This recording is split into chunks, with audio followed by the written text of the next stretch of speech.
والصلاة على نبيه أما بعد فأعوذ بالله من الشيطان الرجيم بسم الله الرحمن الرحيم إن الله يأمركم أن تؤدوا الأمانات إلى أهلها صدق الله العظيم.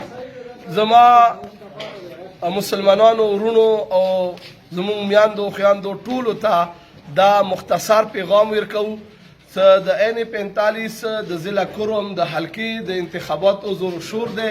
دغه حلقې نه ټول مسلمانانو ویلوړ دي، ټول په خپل ځای حقدار دي، ټول با عزت حال دي، خو سره د دې ته الحمدلله جمعیت علما اسلام نه سمو کوم امیدوار ورکړی دی دا په ټولو کې ټولو نه بهترین او ټولو نه زیات حقدار دی.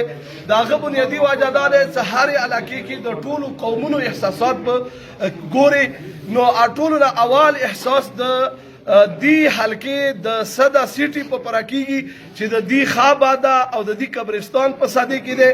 نو انشاءالله څپرې نه واخله او د خار کلي پورې د دغې پارټۍ د ټولو ضرورتونو لحاظ به ساتلی کېږي.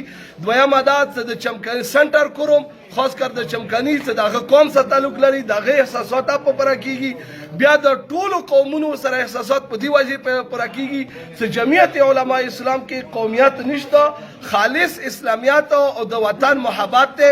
نو دا ټولې تقاضې په پره کېږي او بل مونږ دا ټول علما کرام دا اعلان کوو چې د عوام مونږ ته چې کوټ راکړي.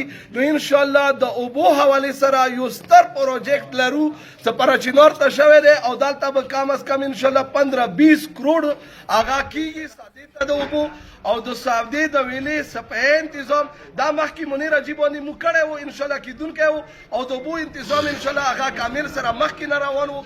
انشاءالله ته کومې وعدې تاسو سره نور امیدواران کوي د هغه په څو چنده زیاتې مو سره انشاءالله الله شاهد واحد دی وعده کوو او بهترین امیدوار دی او تاسو د اسلام او د وطن او د مسلمانانو د محبت په بنیاد باندې مونږ ته غوټ راکوئ. جزاکم الله خیر.